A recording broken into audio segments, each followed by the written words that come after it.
They told you it was about public health, right? And the TSA told you they were just looking for bombs, not your shampoo or grandma's knitting needles.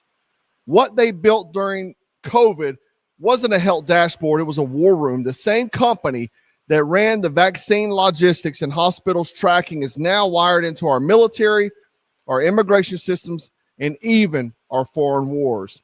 The name is Palantir. And if you've never heard of them, congratulations. That means the distraction campaign is working, and you probably know more about celebrity divorces than the people who own your data. Guys, welcome to Black Scout Survival Late Night Live. Thanks for tuning in with me, and things are insane, okay? So Palantir was founded in 2003 by Peter Thiel and Alex Karp.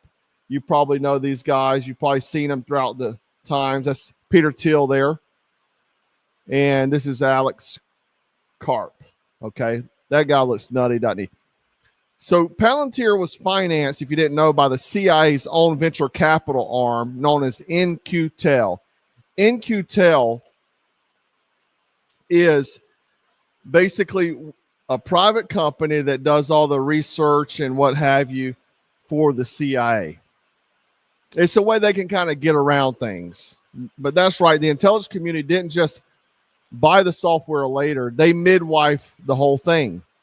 Their flagship products are Gotham, Foundry, Apollo. They aren't apps in Silicon Valley sense. They're digital bloodhounds that can stitch together everything from drone footage to your grocery store receipt, all in one view. You think Google search, but instead of cat videos, it pulls up your last 15 years of movements, friends, and phone calls.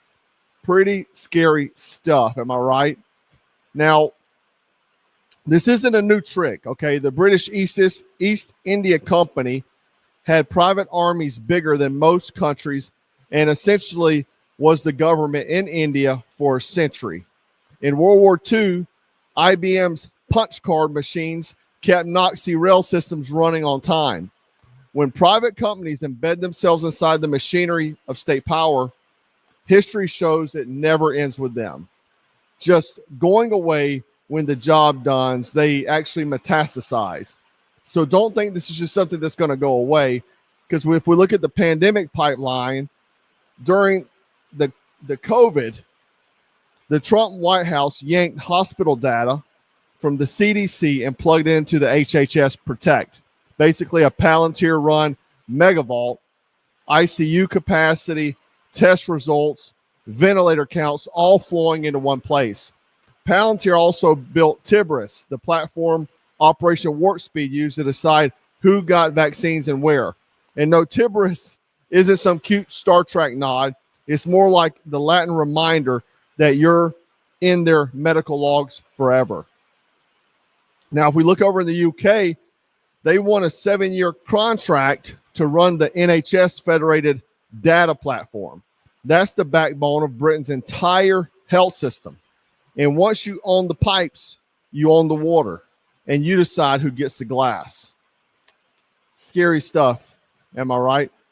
Now, where this thing kind of comes full circle is, again, they start out in 2003 and was just kind of like manipulating their way into various things, okay? In 2022, Deborah Bricks, you know her, this lady right here, Trump COVID coordinator Birx joins Palantir advisory board. Yes, she is the scarf lady, if you recall. She was in basically every COVID White House briefing, okay? Everyone you saw, she was there. The scarf lady, that's her, sitting there with Trump. So she joined Palantir's advisory board. Totally normal, right? It's like if the guy who designed the locks on Fort Knox retired and immediately took a job at the company building master keys, right? So talk about Fort Knox for a second. You remember how Elon Musk was working on talking about auditing the Fort Knox? Like we talked that we heard that talk, and even Trump said it on Air Force One when he was doing an interview. And you notice the argument between those two happened right after. optics, because that shut it down. None of you guys are even talking about the Fort Knox audit anymore. You don't even care if they lied about the gold. And then Elon just donated $5 million to Trump's PAC. So that just happened 2 weeks ago. So they must not be arguing as much as we thought for him to donate $5 million. All normal, right? But again, totally normal. She's on the advisory board. Am I right? But things get scarier, man. When you look at surveillance inside the homeland, Palantir runs the investigative case management system for ICE. Now, what they do is they link biometrics, immigration records, and law enforcement intelligence in one searchable system. Okay? So, and if you heard, maybe last month, I talked about this, what they're pushing for with RFK Jr., he's pushing that everybody's going to be wearing a wearable so they can capture biometric data on every person. So basically make it a law so that way everyone's wearing some kind of smart device that sends your data back to a main system, obviously ran by Palantir, right?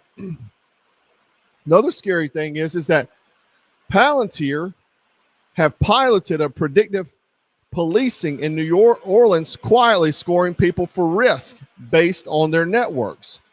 Minority Report wasn't supposed to be a training video, but apparently nobody told Silicon Valley. You know, we've talked about this stuff. We've joked about it. We've joked about having this Minority Report, but it looks like this just coming full circle with Palantir. And everyone's kind of, they're not really talking about it. And they're kind of going along with it because it's our team doing it, so it's totally cool. Not to mention that Palantir, and as well as a lot of these other Silicon executives, just got commissioned by the Pentagon as lieutenant colonels in our military, right? These billionaire tech giants are now in our military, holding military ranks, working within the Pentagon on artificial intelligence. Palantir cut his teeth in Afghanistan, helping analysts track insurgents, planting IEDs. Now they repackaged the same tech for public health and resilience. They're deeply embedded in Ukraine's military operations as well. And this shouldn't surprise you, but they partner with the Israeli Ministry of Defense, and they're working in all facets of Israelis' military and government, as well as package deals with it within the U.S. because they're our allies. So basically, Israel will be able to get their hands on pretty much all data from American citizens, right? They also still control major U.S. pandemic and immigration systems. If you think that's a coincidence, you probably think Vegas casinos are built on good luck, right? I'm sorry, guys. It is like torrential downpour out here. I hope you can't hear it. It's killing me. It's loud as hell. Anyway, Peter Thiel, if you didn't know this guy right here, he co-founded Palantir. He didn't just co-found Palantir, he also co-founded PayPal with guess who? Elon Musk. He also seeded Facebook and has a Rolodex that includes every major tech billionaire and plenty of political power brokers. If you recall the 15-minute cities that I did a video about this 2 years ago, I think, where they were working on these 15-minute cities, Peter Thiel was one of those guys involved in that. This is supposed to be some kind of high-end place that they were going to build pretty much complete infrastructure, basically to model that stuff everywhere else across the country, okay? But this is where things get very dark. He bankrolled J.D. Vance. He was handpicked J.D. Vance was handpicked by Peter Thiel, okay? Right? He bankrolled him, and you have Vance's rise from author to U.S. Senator with multi-million-dollar PAC money. Same donor network that wins surveillance contracts is influencing those who write the surveillance laws. This isn't politics as usual. It's vertical integration. Own the data, own the laws, own the future, right? And here's a video where he's asked directly about it. J.D. Vance, it is, on Theo Von's. Of course, he's going to dodge that question. I would too. Let's just be honest, right?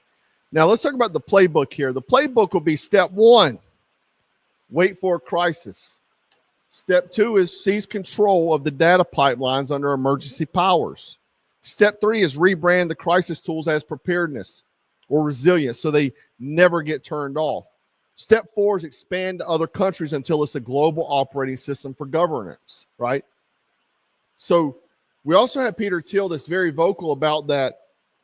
Right now, he said what's going to happen is technology will overrule politics. He's saying that on various videos. You can Google over YouTube, look all over YouTube. He's saying that essentially us Americans are not smart enough, right? That technology should actually be in charge, that politics don't work, okay? Now, the risk here is that one company now sits at the crossroads of healthcare, border security, law enforcement, and war planning. That's not efficiency. That's a single point of control. And history says single points of controls get abused. We've seen it all over the world, man, right? We've seen it happening time and time again. And people, because it's within your own team, they just say, yeah, cheer it on, man, cheer it on. I was having a long conversation today with Mark from Centerline Systems, and we were saying that there's a lot of things that are happening currently that the Patriots are cheering it on. But you have to understand, once this is built, it can be used by the other side, right? It can be used by the other side.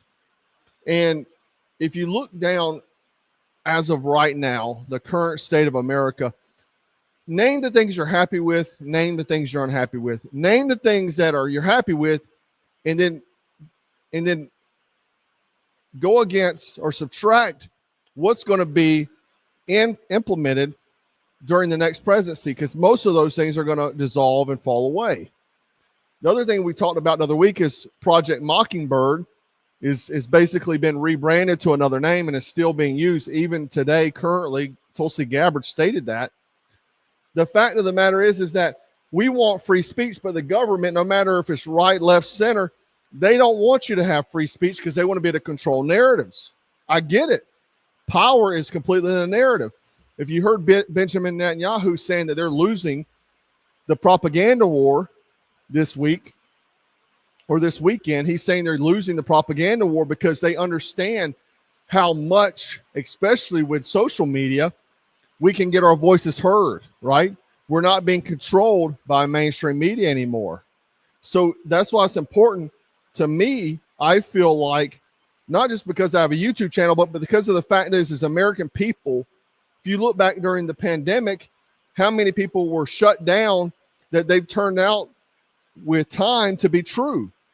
And the problem is, no matter who's in charge, if you allow this type of control, we're talking about Orwellian 1984 shit, it doesn't matter that it's your team in charge right now. Your team isn't always going to be in charge. And that is just why it's so important. As Americans, we have to push to maintain our constitutional rights, no matter who's in office, no matter if it's the guy you voted for, the guy you like. We have to push for our constitutional rights. It goes in the First and Second Amendment and so on.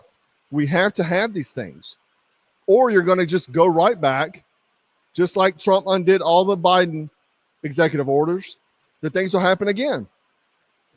And we'll be right back where we are. So the thing is, what can you do besides panic buy canned beans, right? You learn the names. What is HHS Protect? What is Tiberius? What is Gotham? What is Foundry? What is NHS FDP? These are the arteries of these surveillance states. You push for sunset clause on emergency data powers. If they really are temporary, make them prove it. Look at income tax. World War I's been over how long and we're still paying taxes? You fight vendor lock-in, demand that government use multiple providers instead of putting it all keys in one pocket, like Palantir. You talk about it. The less people know, the easier it is to expand without pushback. That's why I doubt this video is going to get a lot of views, but this is a very important topic because it's not we're not joking about The View or joking about some other bullshit. People are going to look past this. This is surveillance state 2.0. You're talking about Patriot Act on steroids. Now, I want you to drop in the comments, if one private company ran the entire U.S. government data, would you trust it? I already know my answer. I want to know yours, guys.